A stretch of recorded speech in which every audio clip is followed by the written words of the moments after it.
Allah kita hari ini kajian yang akan disampaikan oleh Bapak Bapak Dodi. Bapakku gitu dong. Lanjut, Bapakku. lanjut. Nanti setelah eh, kajian selesai akan dibuka sesi tanya jawab. Insya Allah nanti kita sesuaikan bisa pertanyaan langsung dijawab oleh narasumber ataupun nanti akan kita tampung terlebih dahulu tiga pertanyaan. Untuk memulai kajian kita kali ini, kita dengarkan dulu pembacaan ayat suci Al-Quran oleh Ustaz Fatan. Silakan. Tadi udah baca bismillah belum? Udah. Belum. Ada. Belum bareng-bareng belum. Ya udah bareng ya. Kita buka kajian kita kali ini dengan baca basmalah bersama-sama. Bismillahirrahmanirrahim. Bismillahirrahmanirrahim. Oke. Assalamualaikum warahmatullahi wabarakatuh. Waalaikumsalam. Waalaikumsalam warahmatullahi wabarakatuh. A'udzu billahi minasy syaithanir rajim. ولقد آتينا لقمان الحكمة أن اشكر لله ومن يشكر فإنما يشكر لنفسه ومن كفر فإن الله غني حميد وإذ قال لقمان لابنه وهو يعظه يا بني لا تشرك بالله إن الشرك لظلم عظيم ووصينا الإنسان بوالديه حملته أمه وهنا على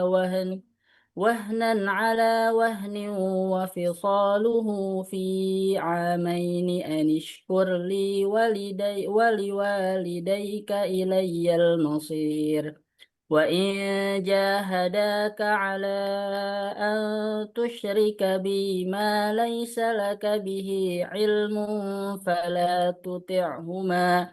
فلا تطعهما وصاحبهما في الدنيا معروفا واتبع سبيل من أناب إلي ثم إلي مرجعكم فأنبئكم بما كنتم تعملون صدق الله العظيم. Lanjut langsung. Dan sungguh telah kami berikan hikmah kepada Luqman, yaitu bersyukurlah kepada Allah. Dan barang siapa bersyukur kepada Allah, maka sesungguhnya dia bersyukur untuk dirinya sendiri. Dan barang siapa yang tidak bersyukur atau kufur, maka sesungguhnya Allah Maha Kaya, Maha Terpuji. Dan ingatlah ketika Luqman berkata kepada anaknya, ketika dia memberi pelajaran kepadanya, "Wahai anakku, janganlah engkau mempersekutukan Allah. Sesungguhnya mempersekutukan Allah adalah benar-benar kezaliman yang besar. Dan kami perintahkan kepada manusia agar berbuat baik kepada kedua orang tuanya. Ibunya telah mengandungnya dalam keadaan lemah dan yang bertambah-tambah, dan menyapihnya dalam usia 2 tahun. Bersyukurlah kepadaku dan kepada kedua orang tuamu, hanya kepada aku kembalimu.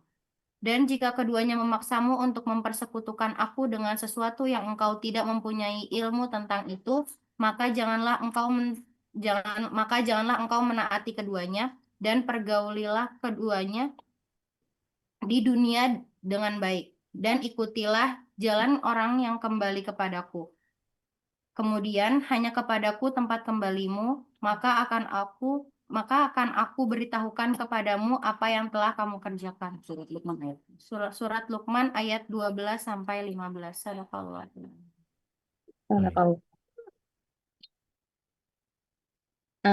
Baik, selanjutnya kita masuk ke kajian yang akan dimulai dengan pembacaan poin-poin materi yang akan disampaikan oleh Abah Irfan.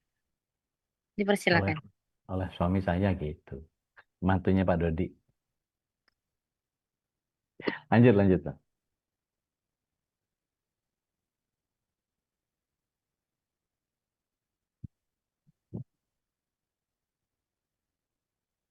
Tafadhol Materi, Mashkur, Ustaz Irfan. materinya di mana, Pak? Loh, yang tadi anak WhatsApp. Siap. Bentar. Mana? Mana, Mas?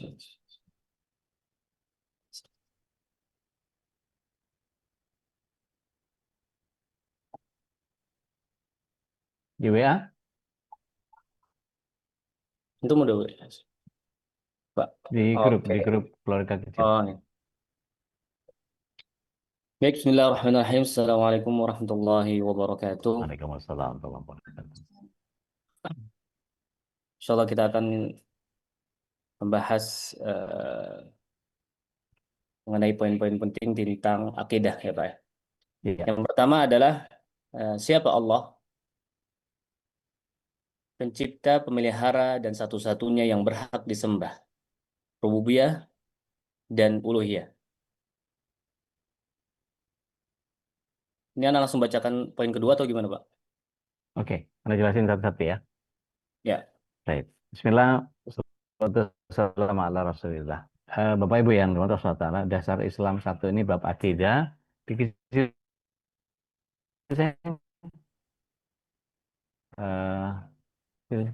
Maka Allah adalah ilah yang kita nanti pelajari tentang materi tauhid ringkasnya akan saya sampaikan nanti. Tapi setidaknya begini, kita sama-sama buka surat yang ke-20, ayat yang ke-14. Allah SWT menyatakan bahwa dia adalah Allah dan dia satu-satunya ilah yang pantas disembah dan diibadahi. Ya. Ustadz Fatan atau siapa yang berkenan? Cepet-cepetan aja sih. Mau Bapak Ibu, mau Uni Fauzana juga boleh, yang lain boleh, silakan. Ya udah, Mangga, surat Toha ayat 14. Nah. A'udzubillahiminasyaitonirrajim. Sungguh aku ini Allah, tidak ada Tuhan selain aku. Maka sembahlah aku dan laksanakanlah sholat untuk mengingat aku. Sadaqallahul-Azim. Jadi kalau tadi disebut sama Ustadz Irfan bahwa siapa Allah? Allah adalah ilah yang satu-satunya. Allah menyatakan bahwa akulah Allah dan tidak ada ilah. Seorang orientalis bernama Wilfred Cantwell Smith, beliau menyatakan bahwa Islam adalah agama satu-satunya yang menyebut nama Tuhannya di dalam kitab sucinya. Agama yang lain nggak ada. Jadi Yesus tidak pernah menyatakan bahwa dirinya Tuhan. Buddha nggak pernah menyatakan dirinya Tuhan. Sang Hyang Widiwasa tidak pernah menyatakan dirinya Tuhan. Tao Te Ching tidak pernah menyatakan dirinya Tuhan. Bahkan Kongfusu juga tidak pernah menyatakan dirinya Tuhan. Jadi yang satu-satunya yang pantas untuk disembah adalah Allah.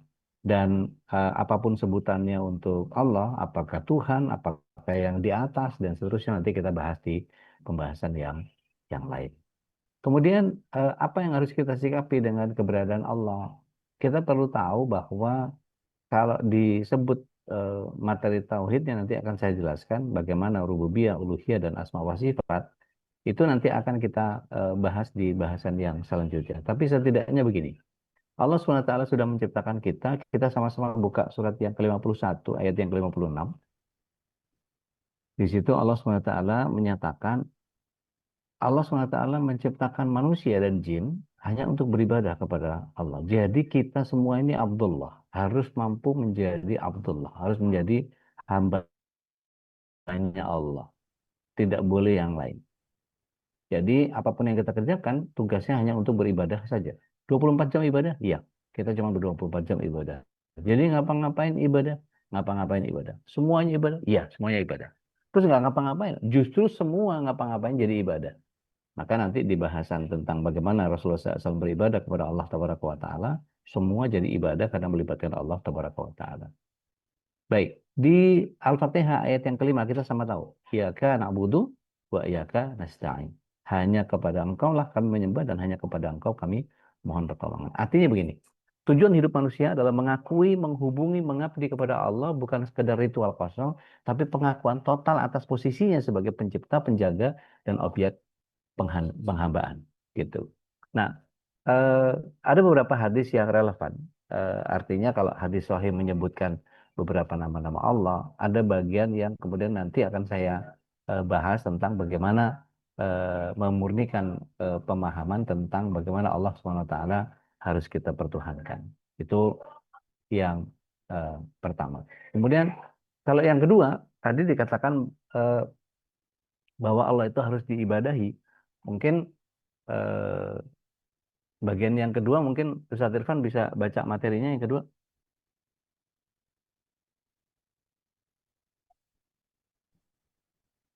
Baik. Poin yang kedua, mengapa ibadah? Karena kita diciptakan untuk itu. Quran surat 51 ayat 56. Ibadah menata hati, moral, dan kehidupan.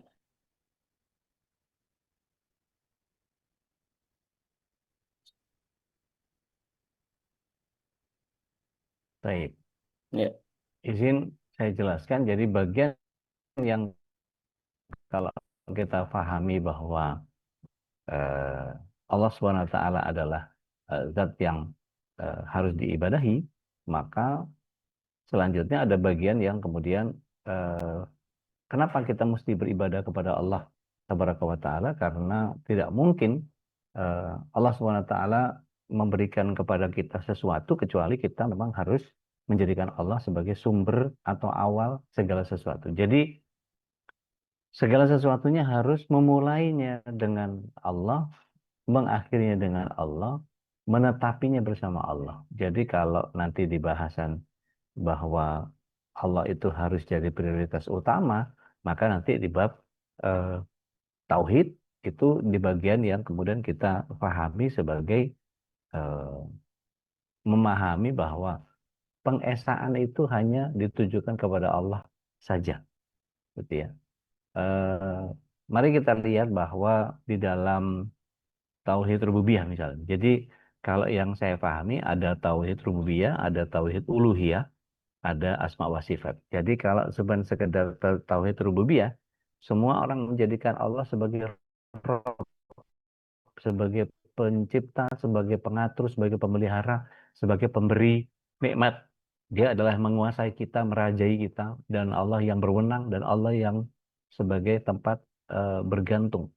Kalau saya dapat dari Ustadz Fatan itu, makna kata Rob ternyata derivasinya oleh beberapa ulama dikatakan dia Malik, Murabbi, Mun'im, kemudian Sayyid, yang terakhir Qayyim, yang mutlak atau yang absolut. Nah, di situ kemudian kita tahu bahwa makna sederhananya kita bisa lihat di dalam surah Az-Zumar misalnya, ayat yang menegaskan Allah itu pencipta dan pengatur semua makhluk.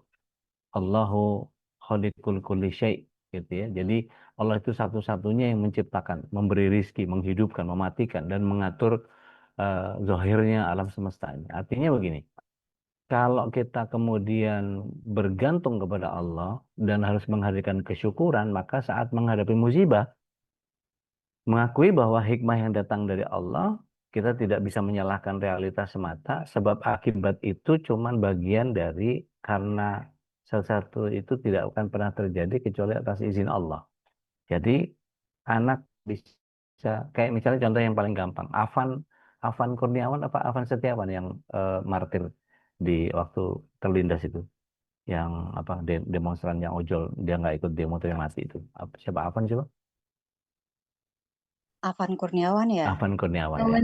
Oke, itu matinya karena apa? Karena dikelindes sama mobil.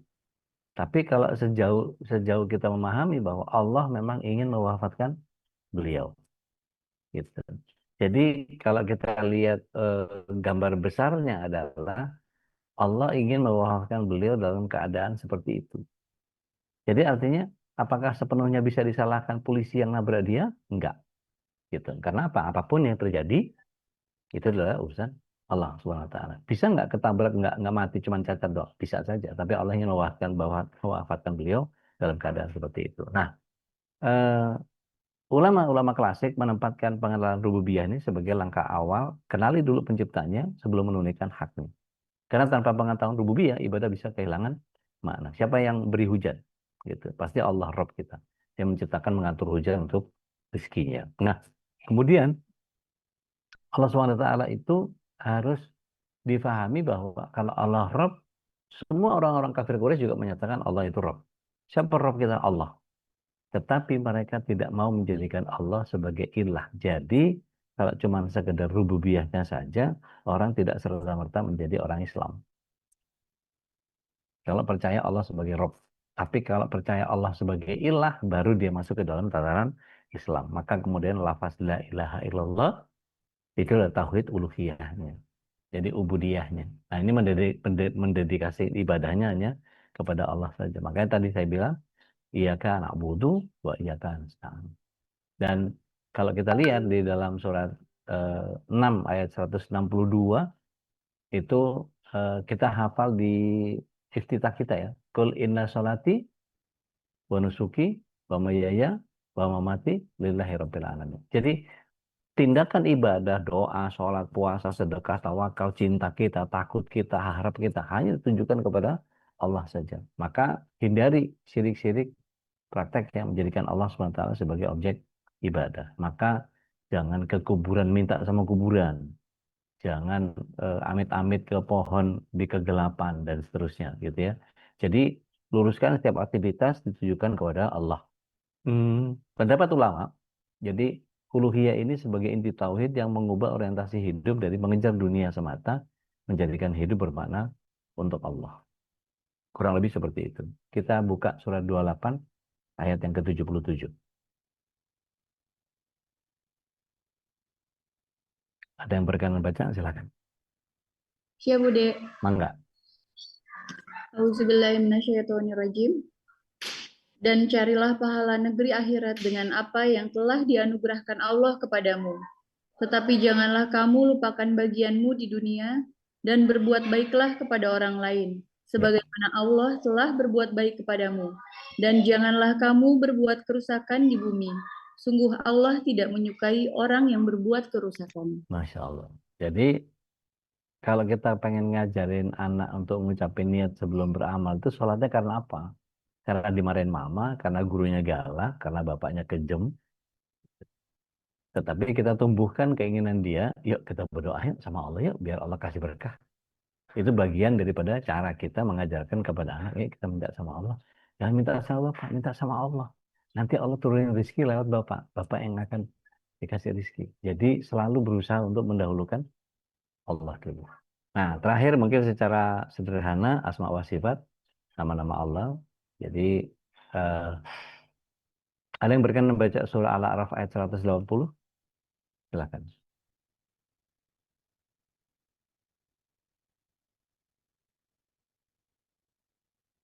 Ayat berapa tadi, Bude? Afan? 180. 180. Siap, Bude. Mangga. Auzubillahiminasyaitonirrajim. Dan Allah memiliki asmaul husna atau nama-nama yang terbaik. Maka bermohonlah kepadanya dengan menyebut asmaul husna itu dan tinggalkanlah orang-orang yang menyalahartikan nama-namanya. Mereka kelak akan mendapat balasan terhadap apa yang telah mereka kerjakan. Ya. Jadi jelas di situ bahwa ada nama-nama Allah yang diminta kita untuk berdoa itu lewat namanya. Jadi contoh yang paling gampang adalah Rasulullah SAW setiap pagi dan sore selalu mohon sama Allah. Ya Hayyu Ya Qayyum, birahmatika astaghits, asli lisanikula, wala takilni ila nafsi tarfata'ain. Seperti itu. Dan di beberapa surat, kalau kita baca surat 59, surat Al-Hasyr, ayat 22 sampai 24, itu disebut banyak nama Allah. Ar-Rahman, Ar-Rahim, Al-Malik, Al-Qudus, As-Salam, Al-Mu'min, Al-Muhaimin, Al-Jabbar, Al-Mutakabbir, gitu ya, Azizul Hakim, dan seterusnya. Artinya gini, ketika Allah punya nama-nama dan sifat-sifat yang sempurna, Maha Pengasih, Maha Kuasa, Maha Mengetahui, maka kita mengenal nama dan sifat itu untuk menumbuhkan Ya tadi, cinta, takut, harap, dan penghambaan yang benar. Maka metode ulama dalam memahami ini, kesepakatan para ulama klasik, afirmasi tanpa tasbih, tidak menyerupakan Allah dengan makhluk. Jadi kalau misalnya, pernah nggak dengar bahwa Allah SWT itu menggenggam setiap jiwa? Nah, menggenggam itu nggak boleh kita menyebutnya dengan menggenggam, dengan mentasbih, kita menggenggam seperti ini. Karena kalau kita mengatakan kita Allah itu menggenggam jiwa, berarti kita mentasbih atau menyerupakan Allah SWT genggamannya seperti genggaman kita, maka nggak boleh. Jadi nggak usah diomongin aja bahwa Allah menggenggam setiap jiwa, nggak perlu tangan kita melakukan ini, karena itu akan menyerupai Allah SWT. Artinya gini, terima nama dan sifat yang datang dari Allah itu dalam Al-Quran dan Sunnah, jelaskan maknanya kalau bisa, dan jauhi membandingkan Allah dengan makhluk. Laisa kamitslihi syai', atau dalam bahasa sederhana kita, walam yakun lahu kufuwan ahad.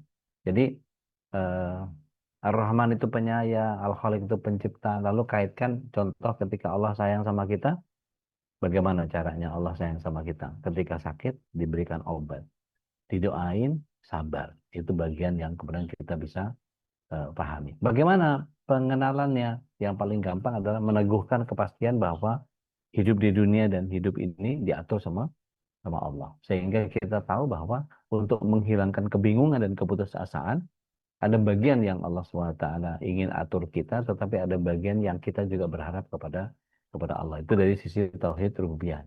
Kalau dari tauhid uluhiyahnya, mengarahkan tindakan semua ibadah, etika diarahkan kepada Allah. Bukan hanya sekedar kita sholat, ngaji, tapi tanpa makna. Nah, sedangkan asma wa sifatnya, personalisasi hubungan kita mengenal Allah untuk mendidik dan menyayangi, menguji, memberikan ajaran. Kalau dalam pembahasan Asmaul Husna itu, ketika Allah begitu, kita harus bagaimana? Dan semua ulama sepakat bahwa ilmu tentang Allah harus berujung pada amalan. Jadi kalau pengetahuan yang tidak mengubah hidup, maka akan jadi informasi ya Allah begitu. Contoh misalnya ada anak-anak yang hafal, ya Allah, ya Rahman, ya Rahim, ya Malik, ya Kudus, ya Salam, ya Mu'min, ya Muhaimin. Tapi cuma sekedar ngafal dan joget-joget begitu aja. Tapi apa maknanya itu nggak masuk. Oke, kurang lebih seperti itu Bapak Ibu yang dirahmati Allah SWT. Kita masuk ke bagian yang berikutnya. Ustaz Irfan, tafadhol.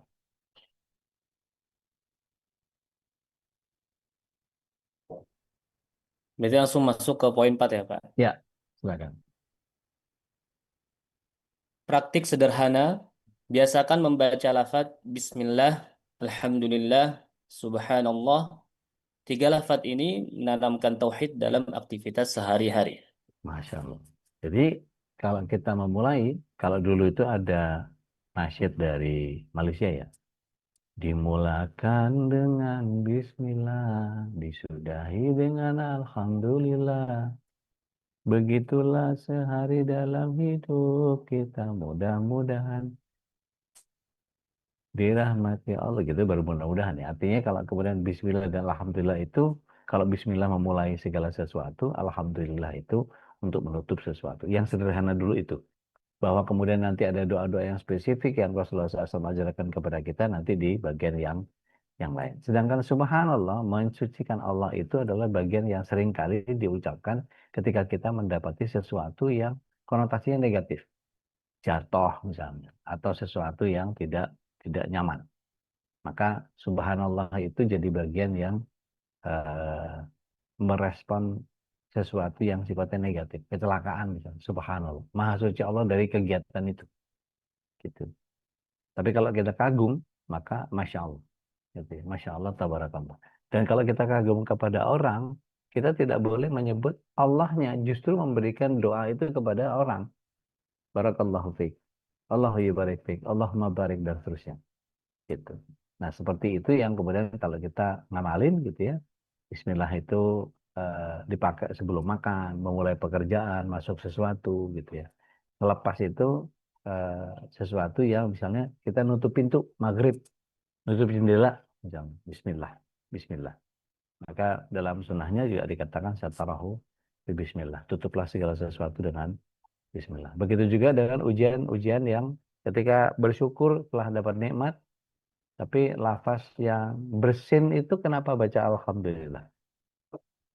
Selesai makan kenapa baca alhamdulillah? Karena ada bagian yang kalau dijelaskan bersin itu ternyata adalah cara Allah untuk membuat mekanisme di hidung kita yang kalau ada kuman maka kemudian secara otomatis hidung kita langsung buang isi kotoran itu dengan cara bersin. Makanya bersin itu adalah kuman yang dibuang. Jadi kuman dibuang, dia kalau keluar kena oksidasi udara maka dia akan mati dalam waktu yang tidak lama. Tapi kalau berada di tempat lembab di hidung kita maka dia akan jadi penyakit. Akhirnya kita pilek gitu. Mukusnya atau lendirnya apa ingusnya jadi keluar gitu.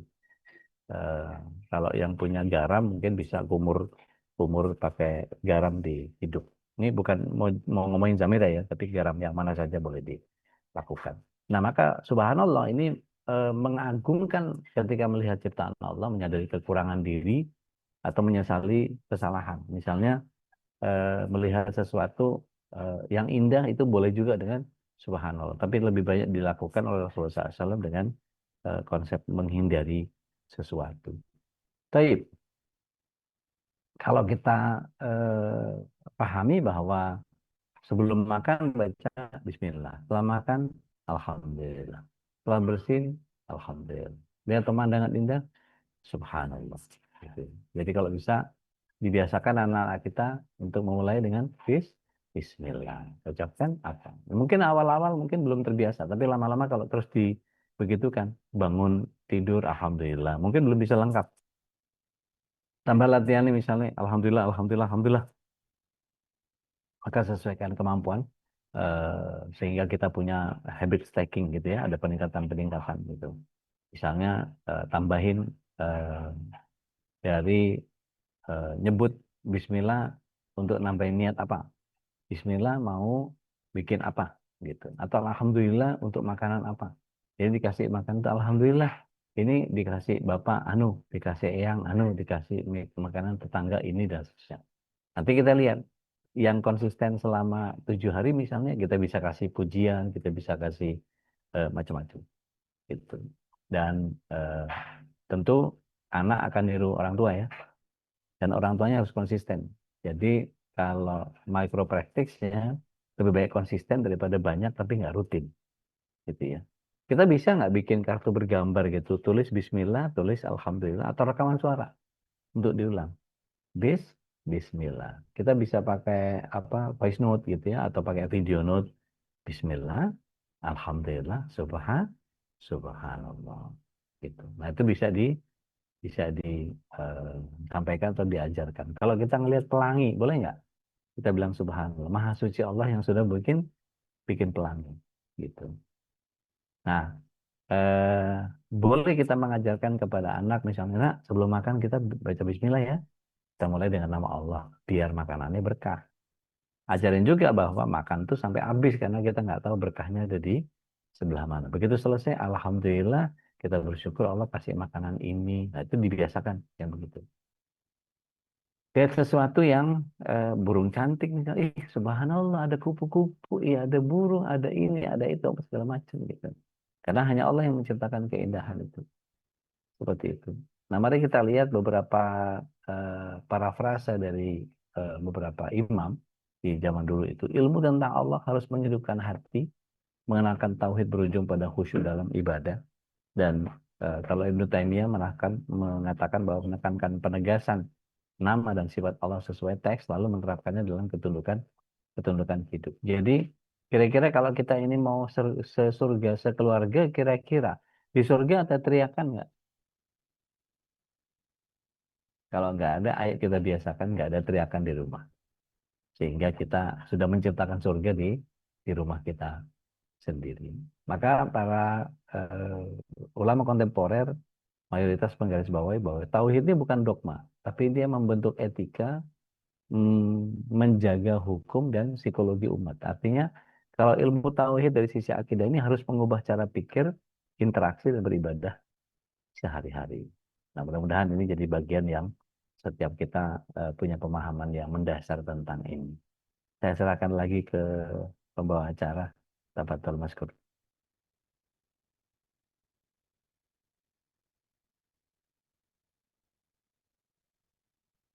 Oke, alhamdulillah setelah kita dengarkan kajian hari ini, selanjutnya kita buka untuk sesi tanya jawab.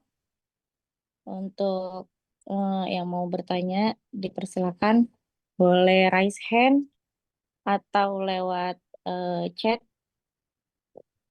boleh dipersilakan.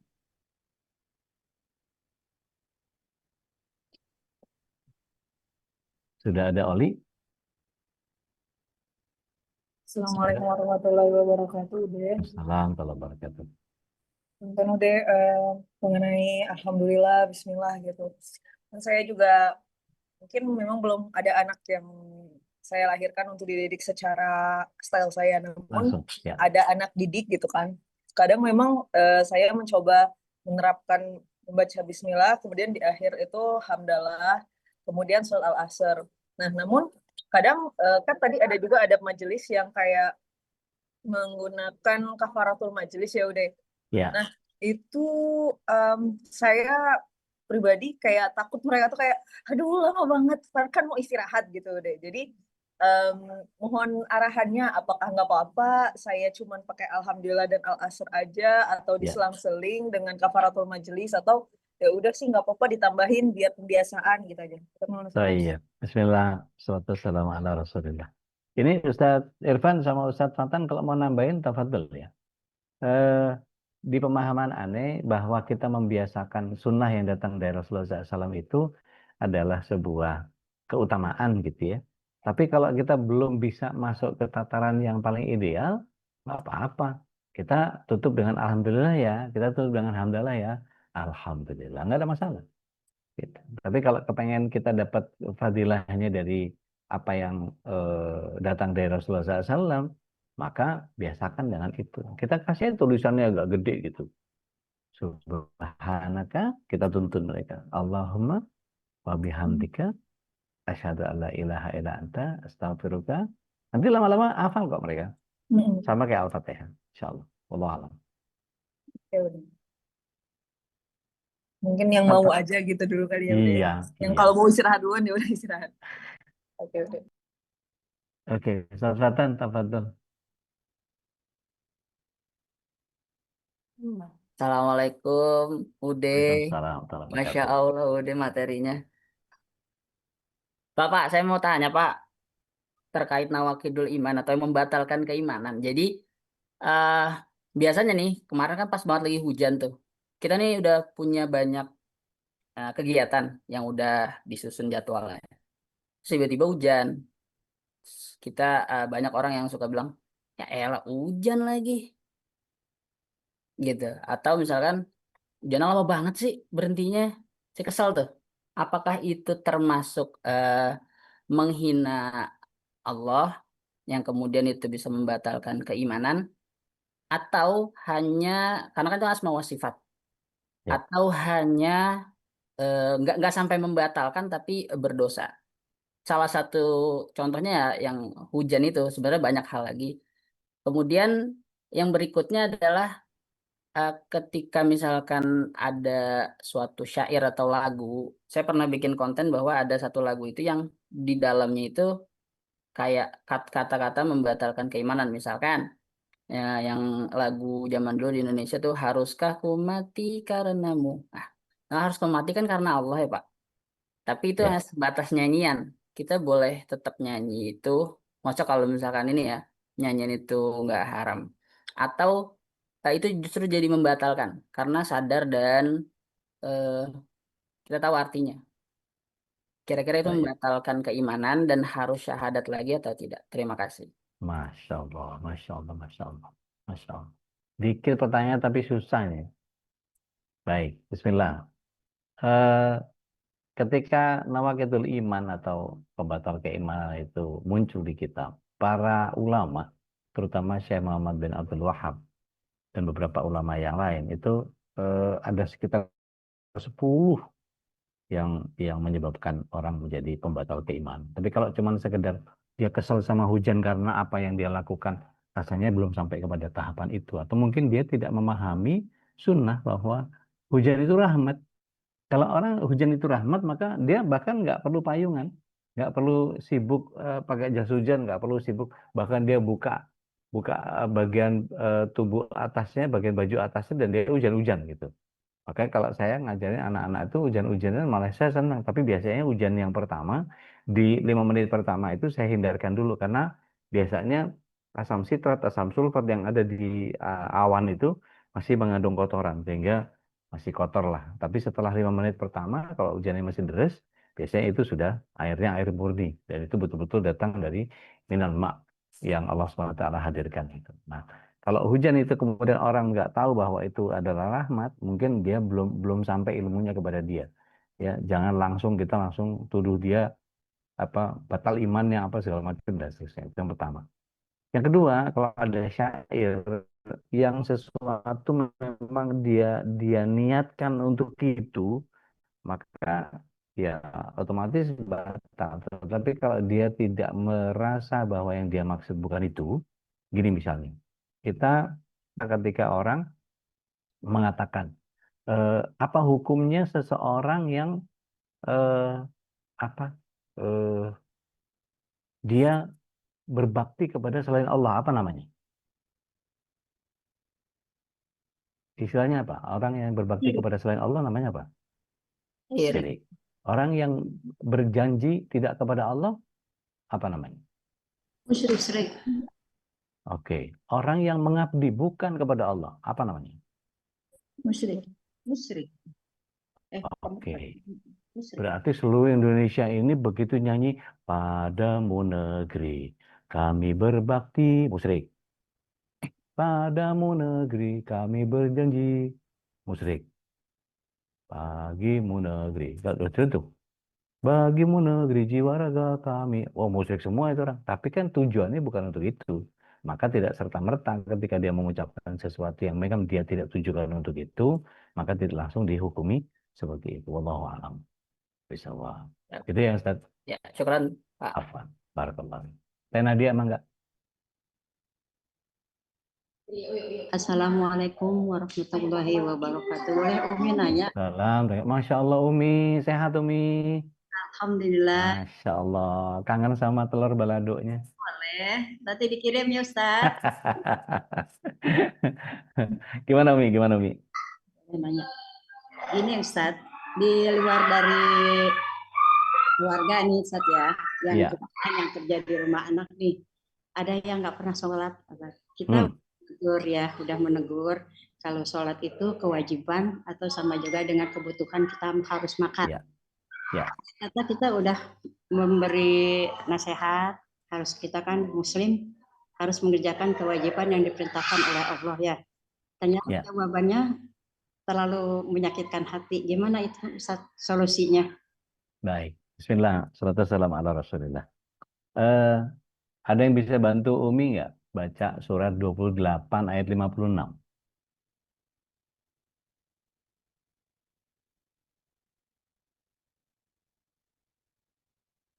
Siap, Ude. Mangga. 6 ya? 56. Benar. Apa tadi? Al-Qasas. Auzubillahiminasyaitonirrajim. Sungguh engkau Muhammad tidak dapat memberi petunjuk kepada orang yang engkau kasihi. Tetapi Allah memberi petunjuk kepada orang yang Dia kehendaki. Nah, Dan Dia lebih mengetahui orang-orang yang mau menerima petunjuk.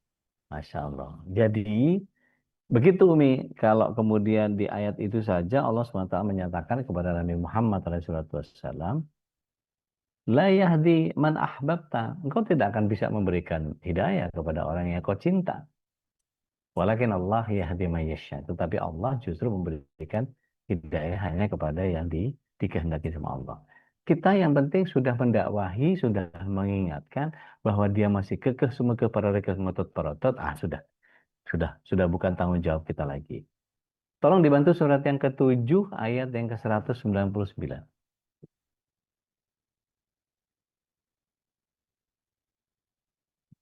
199. Auzubillahiminasyaitonirrajim. Jadilah pemaaf dan suruhlah orang mengerjakan yang ma'ruf, serta jangan pedulikan orang-orang yang bodoh. Iya.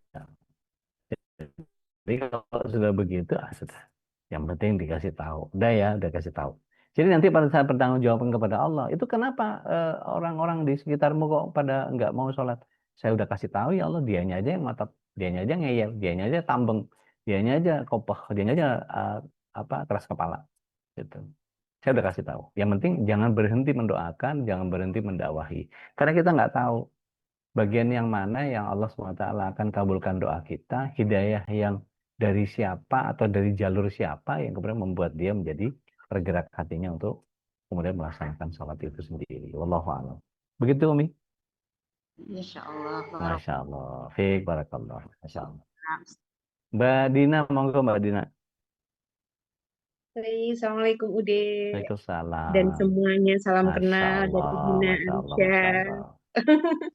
Maaf Ude terlambat. Labas, labas. Lagi ini soalnya ke nengok kakak kan apa namanya tadi baru jam 8 lewat jadi mau nggak mau nyampe sini telat jadi 9 tadi keasikan ada temen ngajak ngobrol jadi kelupaan nggak enak udah dicegat jadi nggak enak nggak ini dulu. Nggak apa-apa, Apa monggo. Nggih. Tadi terkait yang masih yang nerusin Mas Fatan tadi yang musik Iya, ya gitu kan iya. kadang ya namanya zaman sekarang kan ya masih sering kita dengar di mana-mana kita juga kadang kadang yang relate sama kita ya kita nyanyi aja gitu kan gitu maksudnya. Nah, musik itu sendiri kalau dari UD itu hukumnya apa sih UD sebenarnya gitu. Itu yang Baik, pertama. baik.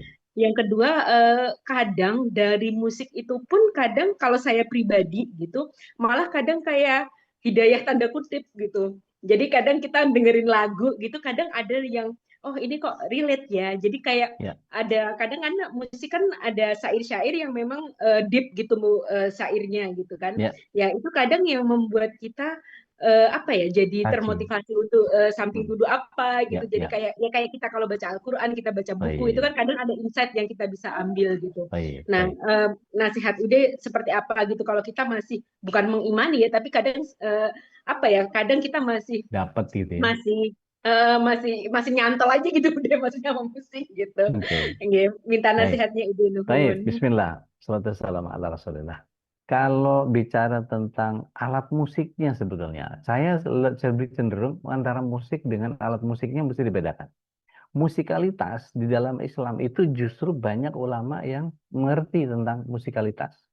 Artinya gini, para qori itu sampai punya qiraah sabah, bacaannya bisa beda-beda tuh antara yang satu dengan yang lain. Dan kalau kita dengerin para masyayikh, bacaannya kalau nggak pakai musikalisasi, lempeng aja gitu. Alhamdulillahirrabbilalamin, Ar-Rahmanirrahim, Maliki Yaumiddin, Iyyaka na'budu wa iyyaka nasta'in, Ihdinas siratal mustaqim. Malah aneh gitu. Tapi dengan kita mendengarkan para masyayikh melakukan dengan musikalisasi yang bisa kita baca seperti Syekh Al-Ghamidi gitu ya. Alhamdulillahirrabbilalamin, Ar-Rahmanir-Rahim, Maliki Yaumiddin, Iyyaka na'budu wa iyyaka nasta'in. Itu musikalisasi kalau menurut saya. Bahkan Al-Farabi kan yang menemukan do re mi fa sol la si do si la sol fa mi re do. Karena orang Madura aja jadi hancur itu. Do re mi fa sol la si do si la sol fa mi re do. Iya. Itu kan jadi ngerusak gitu kan ya. Gitu. Nah, kalau kita kemudian kenapa sih senyum-senyum? Jadi kalau misalnya kita melihat bahwa musiknya nggak ada masalah, gitu ya. Bahkan kita kalau baca baca qiraah itu, masya Allah, dengerin dengerin para qori yang Masya Allah, saya nggak tahu siapa di sini. Kakak mungkin yang bisa baca itu dari mulai Baiti Koro sampai Jawabul Jawab itu di sini nggak tahu. Zafatan bisa atau Mbak Ara yang bisa atau Aziza jangan-jangan nih. Dari A'udzubillahi minasyaitonirrajim. Bismillahirrahmanirrahim. Allah. Itu kan masya Allah itu. Kira Itu lu itu kan musikalisasi kan gitu. Tapi yang jadi problem itu adalah alat musiknya yang hadisnya jelas. Hadisnya Ustaz Irfan tahu tuh. Ustaz Irfan hadis pengharaman soal alat musik itu tafadhol, tolong bantu aneh. Antum kan anak hadis di Madinah. Tafadhol. Bunyinya gimana, Ustaz? Nyari dulu nggak apa-apa. Yang penting otentik. Kan kadang-kadang kita nggak hafal ya, hadis segitu banyak ya. Cari dulu nggak apa-apa. Ya, karena apa namanya? Biar sama ya antara Ya, lafaz Nabi Shallallahu Alaihi Wasallam sama selesai kali-kali.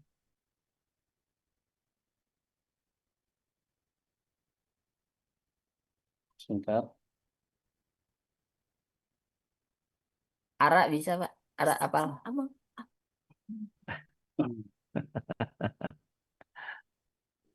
Bukhari 5590, Dek.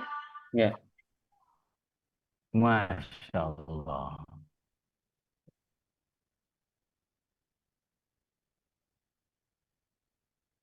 البخاري في الصحيح عن النبي صلى الله عليه وسلم أنه قال ليكونن من أمتي أقوام يستحلون الحر والحرير والخمر والمعازف. Akan datang nanti suatu saat ya dari umatku mereka menghalalkan sutra dan khamr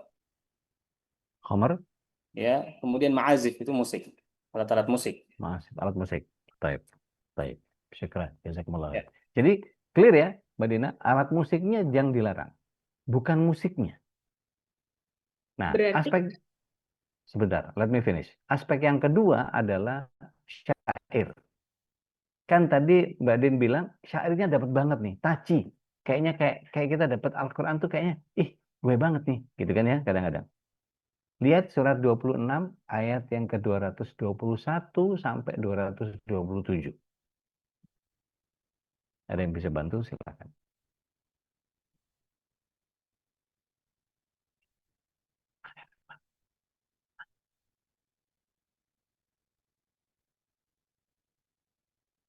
Ayat berapa, Pak? Oke, ketemu silakan.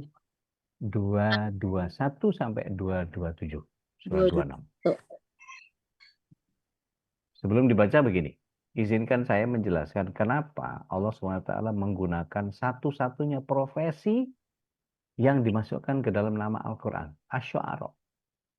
Karena penyair-penyairlah yang kemudian membuat orang bisa membelokkan pemahaman.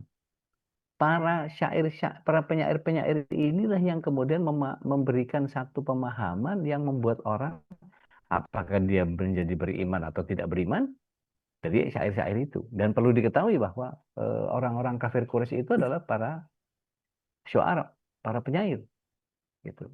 Dan Umar bin Khattab radhiyallahu anhu kita tahu bahwa dia adalah pujangga yang sangat menggemari sastra. Makanya begitu dia mendengar surat Toha dibaca sama adiknya, dia langsung nanya kan, dan membuat dia menjadi masuk Islam gara-gara ketertarikan. Oh, ini bukan orang yang bikin nih, nggak mungkin orang bisa seindah ini, padahal itu sastra yang datang dari Allah Tabaraka wa Ta'ala. Oke. Surat 26, 221 sampai 227. Kita baca satu-satu ayat. Bismillahirrahmanirrahim. Maukah aku beritakan kepadamu kepada siapa setan-setan itu turun? Nah, terus? Mereka setan turun kepada setiap pendusta yang banyak berdosa. Aduh. Terus? Mereka menyampaikan hasil pendengaran mereka, sedangkan kebanyakan mereka adalah orang-orang pendusta. Dan penyair-penyair itu diikuti oleh orang-orang yang sesat. Tidakkah engkau melihat bahwa mereka mengembara di setiap lembah dan bahwa mereka mengatakan apa yang mereka sendiri tidak mengerjakannya? Ya. Kecuali orang-orang penyair-penyair yang beriman dan berbuat kebajikan dan banyak mengingat Allah dan mendapat kemenangan setelah terzolimi karena menjawab puisi-puisi orang-orang kafir. Dan orang-orang yang zolim kelak akan tahu ke tempat mana mereka akan kembali. Nah, bicara syair, selama itu isinya tauhid, silahkan. Sholawatan, monggo. Sallallahu ala Muhammad. Nggak apa-apa, silahkan. Subhanallah, walhamdulillah, wala ilaha illallah, Allahu Akbar. Oh, Masya Allah. Jadi, selama syairnya bukan yang bohongin orang, mohon maaf nih Badin, Misalnya lagu-lagu yang zaman dulu itu apa ya, lagu-lagu apalah yang nggak jelas. Bahkan lagunya Maher Zain pun sepanjang hidup bersamamu. Maher Zain tuh yang dibilang religi. Tapi khusus untuk yang lagu itu nggak pantas untuk dibacain di depan banyak orang karena isinya dusta. Aku bersyukur kepada Allah. eh, Apa tuh isi? Pokoknya isinya bukan untuk puji-pujian, justru dia ngerayu istrinya. Dan kalau kita sama pasangan kita, sama anak-anak, nggak apa-apa dinyanyikan. Tapi ini kadang-kadang nyanyinya depan orang, karaokean gitu, lomba 17-an karaoke, nyanyinya depan orang banyak. Misalnya nih, contohnya kalau di tempat saya itu ada lomba karaoke 17-an. Bapak-bapak tanding sama bapak-bapak, ibu-ibu tanding sama ibu-ibu. Menang bapak-bapak satu, menang ibu-ibu satu. Habis itu pada malam final sebagai penganugerahan disuruh duet. Begitu duet lagunya yang paling gampang untuk orang-orang seusia saya apa? Kemesraan sama suaminya orang tuh sama istrinya orang. Kemesraan ini janganlah cepat berlalu lah, bini orang. Bohong nggak? Bohong. Ayat tadi dibaca sama Sari Tilawah, dibilangnya apa? Berdusta, sesat, dan seterusnya. Aku Kalau cinta padamu sungguh. Tapi kalau misalnya syair-syairnya yang kontemplatif, gitu, Bimbo misalnya. Aku dekat, engkau dekat, aku jauh, kau jauh gitu kan? Itu kontemplatif ya. Istilahnya kalau itu jadi sebagai sebuah kita rengang-rengang sendiri gitu, urau-urau apa namanya?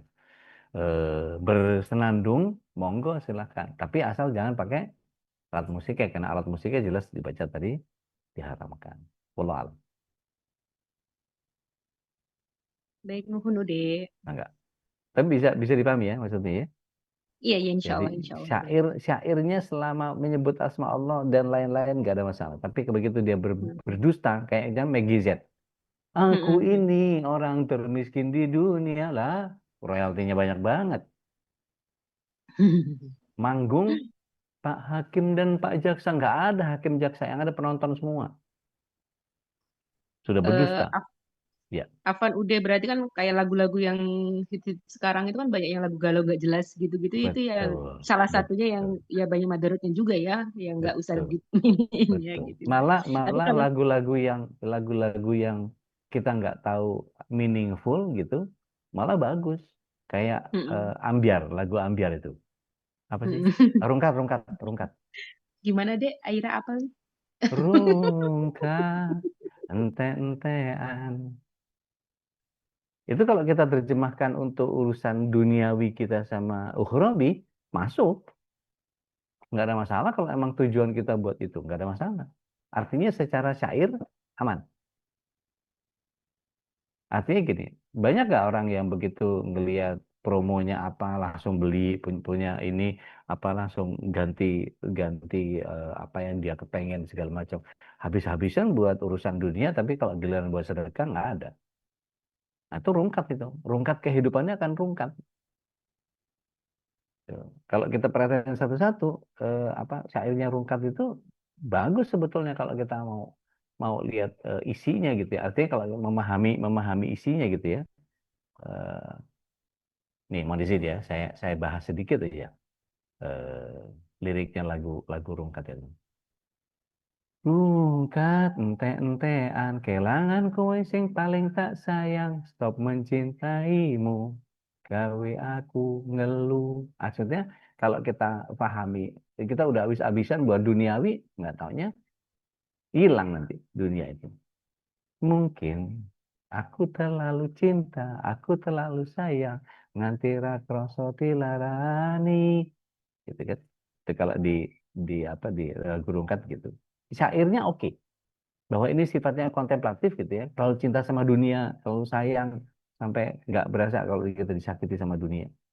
Habis-habisan gitu. Pancen ku akui ku salah terlalu percaya mergomong nyawang rupa. Cuman bagusin dunia aja. Saiki aku wes sadar, terlalu goblok mencintaimu, kan?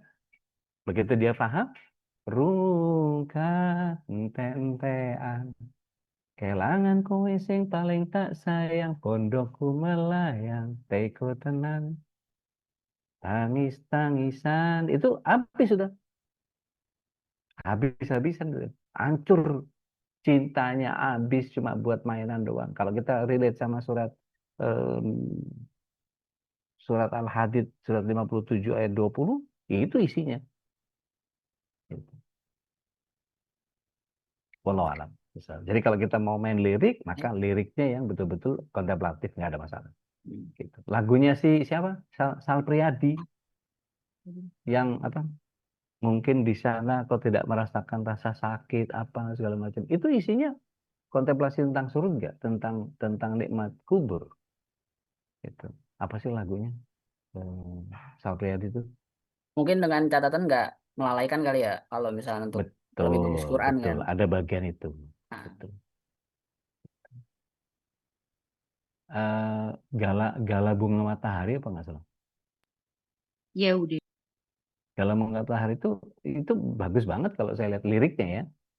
Artinya eh, apa ya? Istilahnya eh, lupa deh. Apa?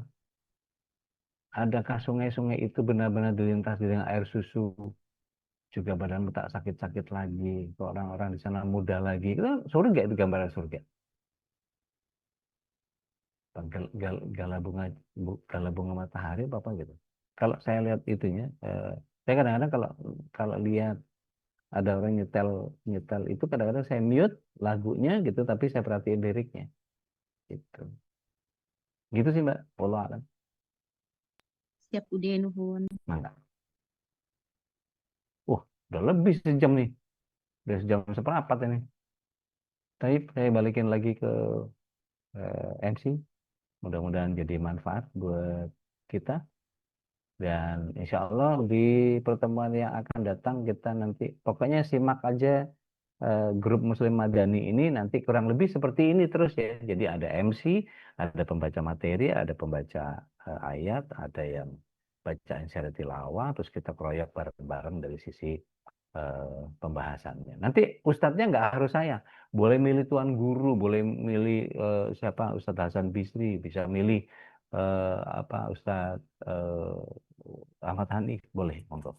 Karena kita insya Allah punya kompetensi yang kurang lebih, kalau ilmu dasar Islam sih aman semua insya Allah. Begitu kurang lebih, saya balikin dulu ke MC kita. Tafadhol Masykur. Alhamdulillah, syukran jazakallah khair buat Bapak atas penjelasannya hari ini. Alhamdulillah kita mendapatkan ilmu yang banyak, insya Allah semoga berkah apa yang disampaikan, Ya Rabbi. Bahwa eh, kita menjadi hambanya yang harus menjadikan Allah itu adalah satu-satunya yang harus disembah, dan melakukan ibadah itu ya 24 jam. Bisa dimulai dengan pengaplikasian doa-doa yang udah dicontohin sama Rasulullah. Praktek sederhananya sesimpel kita mulai dengan baca bismillah, ditutup sama alhamdulillah, melihat sesuatu membaca masya Allah, subhanallah, dan lainnya gitu ya. Biar eh, tertanam tauhid di dalam kita itu dalam keseharian, dan berharap semoga ya Allah memberkahi setiap perjalanan hidup kita gitu. Eh, Mungkin cukup segitu, waktunya sudah habis. Semoga Baik. kita bertemu lagi di pertemuan yang akan datang. Begitu dulu dari eh, kami tutup. Mari kita tutup kajian kita hari ini dengan baca hamdalah. Alhamdulillahirabbil alamin. Doa kafaratul majlis. Subhanaka Allahumma wa bihamdika asyhadu an la ilaha illa anta astaghfiruka wa atubu ilaik. Baik, izin saya mau pamer nih. Ini apa, anak saya yang sebelah kanan, suaminya yang tadi yang bacain apa namanya, yang bacain hadis, itu suaminya. Jadi mantu saya yang pertama, Ustadz Fatan, anak saya pertama, Ara. Nah, ini cucu ketiga. Kalau yang bawah saya ini di layar ini Azizah yang di Bandung. Tena dia doang yang kenal nih, yang lain belum kenal. Insyaallah. Kapan-kapan kita rela bareng-bareng ketemu, entah mesti ke Wonogiri, entah mesti ke Serpong, entah mesti kemana gitu. Kakak Iza nggak ngeliat ya. Sina itu tegar, Sina itu. Iza. Nay. Taib, Bapak Ibu yang dirahmati Allah Ta'ala, kita sudahi. Mudah-mudahan di pertemuan yang akan datang nanti tinggal dipilih lagi siapa ustadznya, siapa yang akan jadi MC, siapa yang jadi qori, siapa yang jadi sekali tilawah, membaca materi dan seterusnya. Kurang lebih seperti ini modul dari Muslim Madani. Nanti materinya kita berjenjang sampai 12 pertemuan yang akan datang. Kita akan bareng-bareng terus, insya Allah. Panjang umur, sehat, sentosa. Ya. Dua pekan lagi kan ya? Atau minggu Ya. depan? 2 pekan. 2 pekan lagi pekan. ya? Ya, 2 pekan. Siap insya Allah. Barakallahu fiik. Pamit undur diri. Syukran Mas Ahmad Bonandar yang sudah menemani kita. Jazakumullahu khair, Dr. Vicky, Dr. Niza, semuanya nggak bisa disebut satu-satu. Ketemu Bapak Eko Majma'in. Assalamualaikum warahmatullahi wabarakatuh. Salam keluarga. Have a nice weekend. Bye. Waalaikumsalam warahmatullahi wabarakatuh. واجعله لنا إماما ونورا وهدى ورحمة اللهم ذكرنا منه ما نسينا وعلمنا منه ما جهلنا وارزقنا تلاوته آناء الليل وأطراف النهار واجعله لنا حجة يا